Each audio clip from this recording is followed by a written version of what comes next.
I want to thank you for joining me again as we continue on with our series, From Other to One Another, our daily devotional series that accompanying our Sunday morning sermon series. I want to thank you for joining us for that as we explore the richness of our relationships with one another.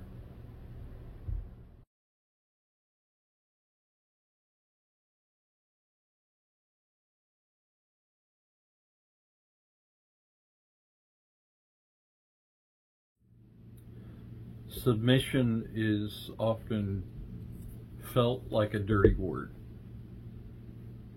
It carries for some the idea of being taken advantage of, that someone is doing terrible things to you, that you are being subjugated in some way, that you are being used. And that's not a pleasant thing. And that causes a lot of people to, when the term submit comes up, for them to begin to backpedal on their commitment to live out one anotherness. The problem with it is that's not what submission means. Submission never means that someone else is put in a place to take advantage of you. Because it's never stated in a way that says, cause someone else to be submissive. No one is ever instructed to take advantage of someone else. No one is ever told, make someone else your subject. The only time that ever occurs is when we are told to be subject to Christ, and understanding that we are living under Him, that He is the authority over us, that He is the one that we place ourselves voluntarily under. We don't do that with one another. We don't force each other into that position. And we get that from the verb tense that occurs in Ephesians chapter 5, verse 21, where he says, submit yourselves to one another as to Christ.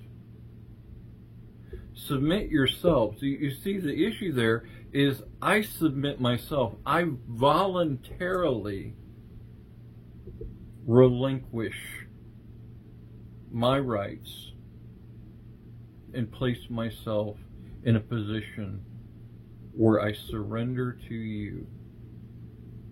Why? Because I'm doing it out of relationship with Christ.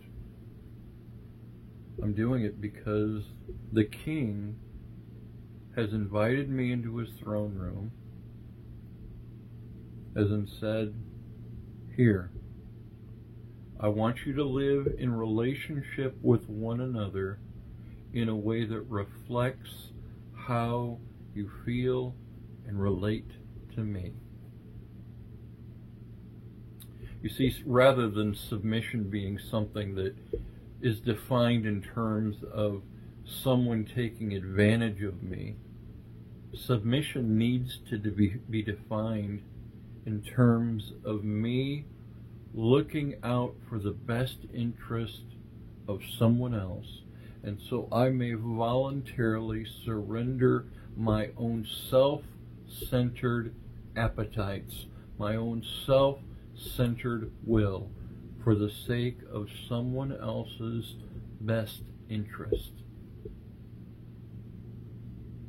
I voluntarily say what they need is more important than what I may want, because it serves the King. Now, does that mean I give everyone else what they want? No, it's what do they need. If if you're living with a husband that wants a beer and he's already drunk, you don't go get him another beer because it's not what's best for him. You do what's best. And in so doing, you're living your relationship with Christ. You're living in reverence of Him as your King when you put each other first.